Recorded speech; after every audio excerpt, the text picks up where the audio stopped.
about to leave. Already packing, come with me. I'm not. Hello friends and enemies, welcome back to Happy For Now. It's me, Isabel, here in the comfiest of clothes to give you my June stats and reading wrap up. I'm hiding in the air conditioning because it's so ridiculously hot here, hence wearing a sweatshirt indoors in July. I'm filming this in July. I just wanted to run through my stats real quick, and I was gonna give you all of my 5-star reads this month because y'all, I had a lot. So June was honestly not a great quantity reading month, but a high quality reading month. So it's a good reminder that sometimes it's quality over quantity.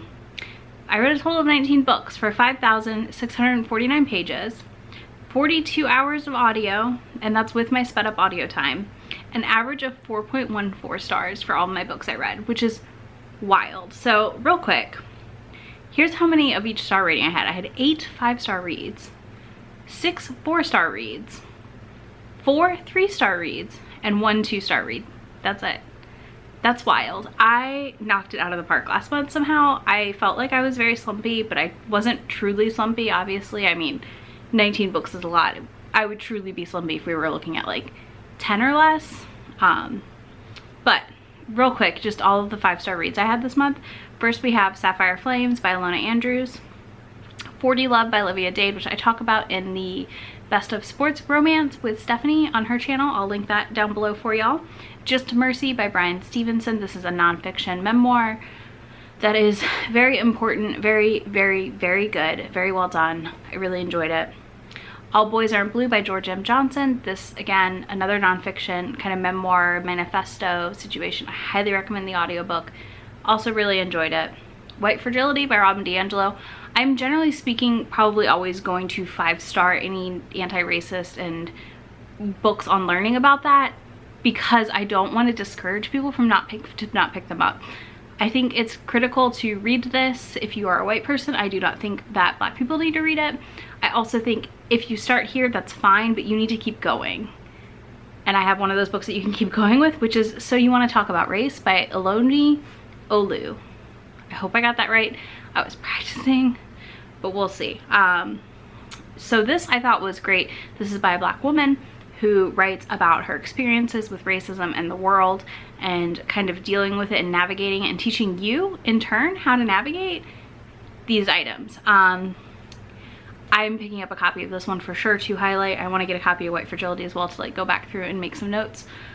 But again, I think this is like a good next step after White Fragility. I don't think, I think there's value in both books, and I think there's value in a lot of the criticism I'm seeing of White Fragility also, if that makes sense. Whatever it is, I hope you pick up something. I've mentioned 3 alone, like 3 like super nonfiction like about race books, and then you could also pick up All Boys Aren't Blue. So I hope maybe you guys pick up one of those if you're trying to expand your reading like I am. I know that I'm attempting to read at least 1 every 2 weeks, so you're gonna see them a lot in my wrap-ups. Then we have Harbor by Rebecca Weatherspoon, which I also gave a 5-star to. I reviewed that in my review 3, my pajama review, along with Devil of Downtown by Joanna Shoup, which I gave 5 stars to. Same thing, I reviewed it in the same video where I reviewed 3 books. And then in total, I listened to 11 audiobooks, I read 8 ebooks, 16 were adult, 3 were YA, and 4 were nonfictions. I had a great reading month in June. This is quick, I know, but I don't really have a ton to talk about. I will have a last 10 I read coming out this coming weekend for the books I read end of June, early July, I think. I might do mid-month. I don't know if I should I do opinion time, viewer? Would you rather last 10s or mid-month wrap-ups? The hard part is when I read like 15 books in the beginning of the month, like that can be a hard wrap-up, I feel like, whereas 10 kind of breaks it up nicely. I don't know. Let me know if you have an opinion or take, or do you want weekly reading updates? Because I could do those too. I just like, I feel like that's Stephanie's game and not my game. But I mean, I'm also like, if I continue to read at a higher volume as I have been, let me know. Let me know your opinions. Thank you so much for watching, and I will see you in a few days with another video.